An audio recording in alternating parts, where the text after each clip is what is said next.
Hello students. आज हम एक नया चैप्टर स्टार्ट करेंगे सॉल्यूशंस। अगर क्लास 11 से इसका रिलेटेड एक चैप्टर आप ढूंढोगे तो जो सबसे अच्छा चैप्टर है वो है some basic concepts of atoms and molecule. उसका जो लास्ट टॉपिक था वहाँ पर हमने देखा था unit of concentrations. So unit of concentration जो क्लास 11 में हमने पढ़ा है वही इसका बेसिक होगा स्टार्ट का। ठीक है, वो रिलेटेड पार्ट यहाँ पे है। उसके अलावा अगर आप देखना चाहो कि सॉल्यूशन क्या होता है तो सबसे पहले हमें आता है definition of solution. So solution is nothing but a homogeneous mixture of two और मोर देन टू सब्सटेंस। यहाँ पर एक बात ध्यान रखने वाली है कि मैंने यहाँ एक टर्म यूज़ किया है दैट इज़ होमोजीनियस। ये होमोजीनियस वर्ड का मतलब क्या होता है ये समझना बहुत ज़रूरी है। अगर आप ये स्टेटमेंट नहीं लिखते हो ना होमोजीनियस तो पूरा गलत हो जाता है। तो देखो इसमें दो या दो से ज़्यादा सब्सटेंस होते हैं जिसमें हम लोग क्लासीफाई करते हैं एक सब्सटेंस को सॉल्यूट, दूसरे को सॉल्वेंट। मैंने यहाँ पे जानबूझ के सॉल्यूट को देखो स्मॉल लिया है। इसका मतलब एक सॉल्यूशन में सॉल्यूट जो होता है वो स्मॉल होता है, सॉल्वेंट जो होता है अमाउंट में ज़्यादा होता है। सो कैसे आइडेंटिफाई करेंगे कौन सा सॉल्यूट है कौन सा सॉल्वेंट है? तो याद रखना सॉल्यूट हमेशा कम अमाउंट होता है, सॉल्वेंट हमेशा बेसी ज़्यादा अमाउंट का होता है, और वो दोनों को मिक्स कर दो तो सॉल्यूशन बन जाता है। तो अगर मेरा एक क्वेश्चन है, अगर सपोज करो मैंने यहाँ कुछ पीसेस ऑफ कॉपर ले लिए और यहाँ पे मैंने कुछ सैंड ले लिया और इनको आपस में मिक्स कर दिया, तो क्या ये सॉल्यूशन बन जाएगा? If I mix copper, pieces of copper and sand, is it a mixture? Sorry, it is a solution? Yes, it is a mixture. Mixture तो होगा क्योंकि मैंने कॉपर और सैंड को मिक्स किया है, लेकिन ये सॉल्यूशन नहीं होगा क्योंकि सॉल्यूशन होने के लिए क्राइटेरिया यही है कि ये होमोजीनियस नेचर का होना चाहिए। होमोजीनियस वर्ड का मतलब होता है कि थ्रू आउट इसका जो फिजिकल नेचर है वो एक जैसा दिखना चाहिए। जैसे कि आप मान लो कॉपर है और सैंड है, अगर दोनों को आप मेल्ट करके एक दूसरे में मिला देते हो और थ्रू आउट ये एक जैसा दिखता है तब जाके ये सॉल्यूशन हो सकता है, लेकिन ऐसी कंडीशन में ये सिर्फ मिक्सचर होगा। फॉर एग्जांपल आप देख low sugar and water. Sugar and water को जब हम लोग मिक्स करते हैं तो थ्रू आउट जो शुगर वाटर सॉल्यूशन होता है ये सॉल्यूशन थ्रू आउट एक जैसा दिखता है। ठीक है, for example metal solid solid का सॉल्यूशन आप सोचो जिंक और कॉपर, इसको अगर हम लोग मेल्ट कर दें और आपस में मिक्स हो जाता है तो ये थ्रू आउट एक जैसा दिखता है, तो इसे हम लोग कह सकते हैं ये एक सॉल्यूशन है। Is it clear? Homogeneous word का मतलब क्या होता है? Homogeneous means through out solution एक जैसा दिखना चाहिए, homogeneous. Okay, so this is all about definition of solution. Type of solution क्या होता है ये आपका होमवर्क है, मैं एक बताता हूँ डिटेल में, आप इसको स्टडी करना। सॉल्यूशन किस टाइप का हो सकता है? पहला हम लोग बोलते हैं सॉलिड सॉल्यूशन। सॉलिड सॉल्यूशन का मतलब जो सॉल्यूट होगा, सॉल्वेंट जो होगा वो ऑलवेज सॉलिड होगा इसमें, देखो। और सॉल्यूट जो है वो कुछ भी हो सकता है, सॉलिड भी हो सकता है, लिक्विड भी हो सकता है और गैस भी हो सकता है। मतलब इसका जो अल्टीमेट स्टेट होगा सॉल्यूशन का वो सॉलिड नेचर का होगा, इसीलिए इसे हमें सॉलिड सॉल्यूशन कहते हैं क्योंकि इसमें जो सॉल्वेंट है वो सॉलिड है। तो सॉलिड सॉलिड जो सॉल्यूशन होता है जिसमें सॉलिड सॉल्वेंट हो और सॉलिड सॉल्यूट हो, उसका एग्जांपल हम लोग ले सकते हैं एलॉयज़, डिफरेंट एलॉय। जैसे ब्रास एक एग्जांपल है, ब्रास अभी मैंने बताया कॉपर और जिंक का मिक्सचर ब्रास होता है। सॉलिड और लिक्विड का सॉल्यूशन क्या हो सकता है? जैसे देखो मरकरी, मरकरी जो होता है Hg वो लिक्विड होता है, और उसको अगर जिंक के साथ हम लोग उसका सॉल्यूशन बनाएं या आयरन के साथ सॉल्यूशन बनाए तो जिंक अमलगम या आयरन अमलगम बनता है। ये एक तरह का एग्जाम्पल हो गया लिक्विड सॉलिड सॉल्यूशन का। उसी तरह गैस सॉलिड सॉल्यूशन में देखो, अगर हम लोग किसी सॉलिड के ऊपर हाइड्रोजन गैस को एब्जॉर्ब करवाते किसी मेटल पे, जैसे हाईली रिएक्टिव मेटल होता है पैलेडियम प्लैटिनम, इस पे अगर मैं हाइड्रोजन गैस को एब्जॉर्ब करवा दूँ या कोई भी गैस एब्जॉर्ब हो जाए किसी मेटल में, तो ये एग्जाम्पल हो जाता है गैस सॉलिड सॉल्यूशन का। Is it clear? Similarly second type of solution जो होता है इसे हम कहते हैं liquid solution.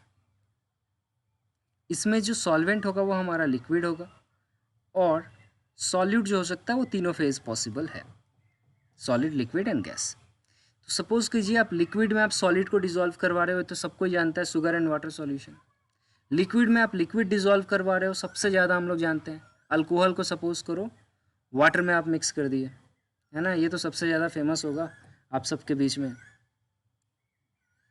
Liquid liquid solution, milk को आपने वाटर में डिसॉल्व करवा दिया, मिक्स कर दिया, सो दे ये क्या हो गया हमारा लिक्विड लिक्विड सॉल्यूशन हो गया। गैस लिक्विड सॉल्यूशन क्या हो गया, सोडा वाटर। सोडा वाटर आप सब पहचानते होगे, फॉर एग्जांपल कोल्ड ड्रिंक्स वगैरह जो होता है, कोल्ड ड्रिंक्स में आप देखते हो जैसे ही कोल्ड ड्रिंक्स का ढक्कन खोला जाता है उसमें से बहुत सारा गैस बाहर आता है। That gas is nothing but CO2, जिसको वाटर में हाई प्रेशर पे डिसॉल्व कर दिया जाता है। So this is called soda water. ठीक है, कार्बन डाइऑक्साइड गैस और वाटर का सॉल्यूशन को कहते हैं हम लोग सोडा वाटर। नाम याद रखना, इस चैप्टर में बड़ा काम में आने वाला है, Henry's law and all this पढ़ना है हमें। So soda water means solution of carbon dioxide in water under high pressure. Similarly go ahead and gas solution, mixture को आप डिटेल में पढ़ लो क्योंकि यहाँ पे सॉल्वेंट गैस होगा और सॉल्यूट जो होगा वो सॉलिड लिक्विड और गैस हो सकता है। ठीक है, मैं एक बता ही देता हूँ, चलो इतना जब हो गया तब। तो गैस और सॉलिड का सॉल्यूशन क्या होगा, गैस में आप सॉलिड को डिसॉल्व कर रहे हो, सोचो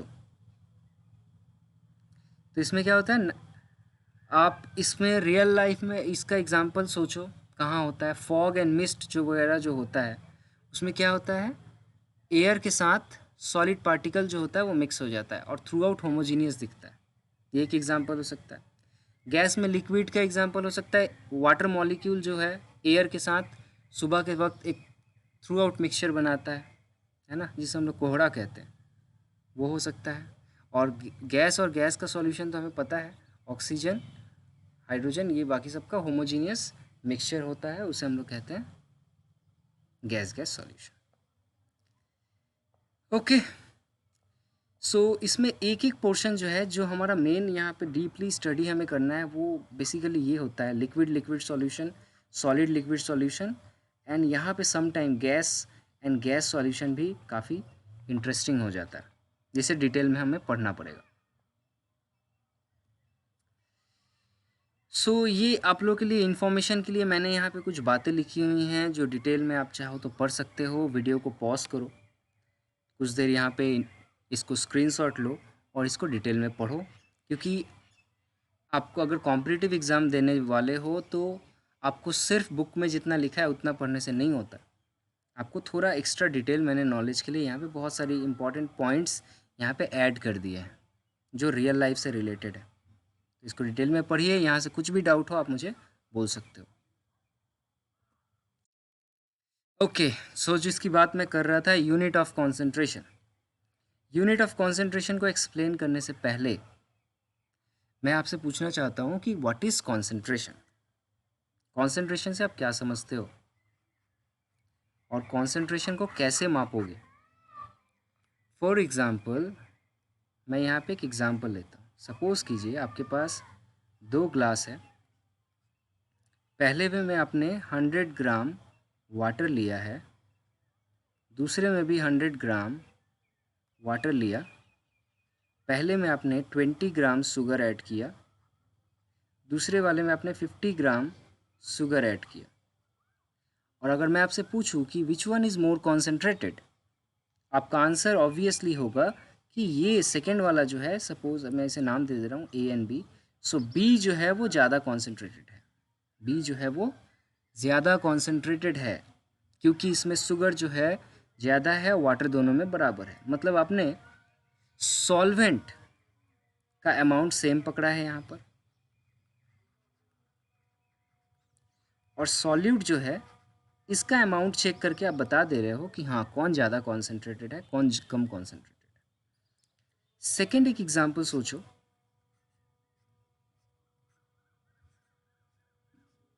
फिर से मैंने 2 ग्लास लिया A एंड B, पहले वाले ग्लास में मैंने 20 ग्राम शुगर लिया, दूसरे वाले में भी 20 ग्राम शुगर ऐड किया, दूसरे वाले में मैंने 100 ग्राम वाटर लिया और इसमें मैंने 80 ग्राम वाटर लिया। अगर अब मैं पूछूं कौन सा ज़्यादा कॉन्सेंट्रेटेड है, तब आप बोलोगे यस बी नंबर जो है वो ज़्यादा मीठा पानी होगा, मतलब ज़्यादा कॉन्सेंट्रेटेड होगा। ऐसा क्यों? इस टाइम में हमने जो सॉल्यूट है इसको फिक्स्ड कर दिया है, और यहाँ जो सॉल्वेंट है इसको हम लोग चेंज कर रहे हैं। इसका मतलब मिठास है ना, मिठास का मतलब क्या? कॉन्सेंट्रेशन यहाँ पे शुगर वाटर सॉल्यूशन के केस में। सो कॉन्सेंट्रेशन जो होता है किसी सॉल्यूशन का, वो amount of solute as well as amount of solvent पे डिपेंड करता है, और बेटर टू से इन दोनों का रिलेटिव प्रोपोर्शन पे डिपेंड करता है। तो यही जो यूनिट ऑफ कॉन्सेंट्रेशन है मैंने यहाँ लिखा है, the quantitative proportion of solute and solvent are different in different solution. The amount of solute in a unit volume of solvent solution or unit weight of solvent is called the concentration of solution। तो ये definition कोई आपसे नहीं पूछेगा, आप concentration का मतलब समझ में आना चाहिए। फिर different type of concentration unit जो होता है उसे हम डिटेल में स्टडी करेंगे। तो बस इतना मैं समझाना चाह रहा था कि amount of solute, amount of solvent, इस पर डिपेंड करता है यूनिट ऑफ कॉन्सेंट्रेशन। तो जो सबसे पहला यूनिट ऑफ कॉन्सेंट्रेशन होता है वो होता है मास परसेंटेज। यहाँ पर नहीं दिया हुआ है शायद, नहीं, mass by volume, okay, mass percentage नहीं दिया है, तो मास परसेंटेज हम देख लेते हैं क्या होता है। सबसे पहला जो यूनिट ऑफ कॉन्सेंट्रेशन होता है ये होता है मास परसेंटेज। मास परसेंटेज इसको रिप्रेजेंट किया जाता है W/W ऐसे, या फिर M/M। सो ये मास परसेंटेज क्या होता है, इसमें हम लोग ऊपर लिखते हैं mass of solute divided by mass of entire solution into 100%। ठीक है, ये हो गया डेफिनेशन। तो इसका आप मैं इम्पॉर्टेंट अगर बात बोलूँ, इसका कोई यूनिट होगा क्या? इसका कोई यूनिट आएगा? ऊपर भी वेट है, नीचे भी वेट है, मास और मास है, तो ये यूनिट लेस हो जाएगा, इसका कोई यूनिट नहीं होता। दूसरी बात आप हमेशा याद रखना कि अगर किसी कॉन्सेंट्रेशन टर्म में वॉल्यूम प्रेजेंट नहीं है तो वो कॉन्सेंट्रेशन टर्म जो है वो टेम्परेचर इंडिपेंडेंट होगा, क्योंकि हम क्लास 11 में पढ़ चुके हैं चार्ल्स लॉ से that volume is directly proportional to temperature. तो जहाँ वॉल्यूम इन्वॉल्व है वो टेम्परेचर डिपेंडेंट होगा, जहाँ वॉल्यूम इन्वॉल्व नहीं है वो टेम्परेचर इंडिपेंडेंट होगा। तो यहाँ से हम बोल सकते हैं, यहाँ कहीं वॉल्यूम तो दिख नहीं रहा है, तो हम इसे बोल सकते हैं ये टेम्परेचर इंडिपेंडेंट है।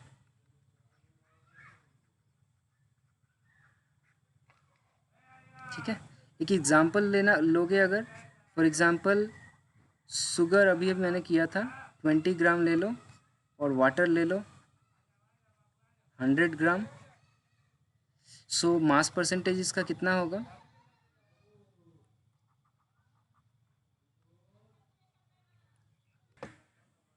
सो इसका मास परसेंटेज आप कैसे निकालोगे?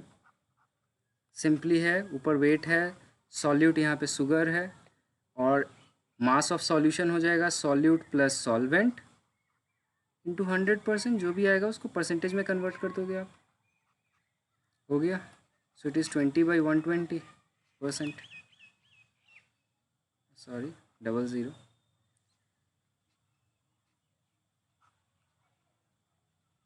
so it is 100/6%। okay, so this is mass percentage। Second जो है यूनिट ऑफ कॉन्सेंट्रेशन, इसे हम लोग कहते हैं volume percentage. Volume percentage just mass percentage की तरह ही है। इसमें क्या होता है, जब सॉल्यूट और सॉल्वेंट दोनों को हम लोग मेज़र कर सकते हैं वॉल्यूम में, वॉल्यूम के यूनिट में, तो फिर उसे हम लोग वॉल्यूम परसेंटेज में मेज़र करते हैं। तो इसको हम लोग रिप्रेजेंट करते हैं ऐसे, percentage wait volume by volume. इसमें भी ऊपर क्या होगा, volume of solute by volume of solution, volume of solute by volume of solution. तो सॉल्यूशन आपका मतलब क्या होता है, सॉल्यूशन मतलब सॉल्यूट प्लस सॉल्वेंट। यहाँ देखो ml में लिखा है, जनरली हम ml में पुट करते हैं, आप ml की जगह लीटर में पुट करो, किसी में भी पुट करो, दोनों को सेम यूनिट में पुट करना। तो क्या होगा, इसका भी कोई यूनिट नहीं होगा, क्योंकि ऊपर भी वॉल्यूम का यूनिट बैठा रहे हो, नीचे भी वॉल्यूम का यूनिट बैठा रहे हो। तो पहला बात तो इसमें इंपॉर्टेंट हो गया कि इसका यूनिट लेस है ये। क्या आप मुझे बता पाओगे टेम्परेचर डिपेंडेंट है या independent? Yes, it is temperature dependent. Very important, this is बहुत इंपॉर्टेंट है ये। टेम्परेचर डिपेंडेंट है। क्यों डिपेंडेंट है? क्योंकि यहाँ वॉल्यूम इन्वॉल्व है, और हमें पता है from Charles law volume is directly proportional to temperature, है ना। Boyle's law, Charles law, Avogadro's law, ये हमने पढ़ा है क्लास 11 में। तो यहाँ से एक एग्जांपल देखते हैं। देखिए यहाँ पर एक एग्जांपल है, calculate the volume percentage of a solution in which 200 ml of ethanol is dissolved in 2 liter of aqueous ethanol solution। तो देखो इंटायर जो सॉल्यूशन का वॉल्यूम है वो 2 लीटर बोल दिया है, और जो सॉल्यूट है उसका वॉल्यूम 200 ml बोला है। देखो ये यूनिट अलग अलग है, लीटर है यहाँ पे ml है, ऐसे नहीं चलता है। पहले दोनों को सेम यूनिट में कन्वर्ट करो। तो 2 litre of aqueous solution, solution का 2 लीटर है, इसको हमने ml में कन्वर्ट किया तो 2000 ml हो गया। उसके बाद फॉर्मूला में पुट कर दो तो ये आ गया 10%। दूसरा क्वेश्चन देख लेते हैं। How many ml of kerosene is required to prepare 5 litre of 15% volume by volume kerosene in petrol solution. तो यहाँ पर हमें वॉल्यूम परसेंटेज 15% दिया हुआ है, और जो इंटायर सॉल्यूशन है उसका वॉल्यूम 5 लीटर दिया हुआ है। तो 5 लीटर को हमने ml में कन्वर्ट कर लिया। वॉल्यूम परसेंटेज 15 दिया था, इंटायर सॉल्यूशन का वॉल्यूम 5000 ml दिया हुआ है, तो यहाँ से हमारा आ गया केरोसिन का 750 ml। तो बहुत ही इजी क्वेश्चंस पूछे जाते हैं यहाँ से। ओके, नेक्स्ट, मास और वॉल्यूम दोनों को मिक्स कर दिए।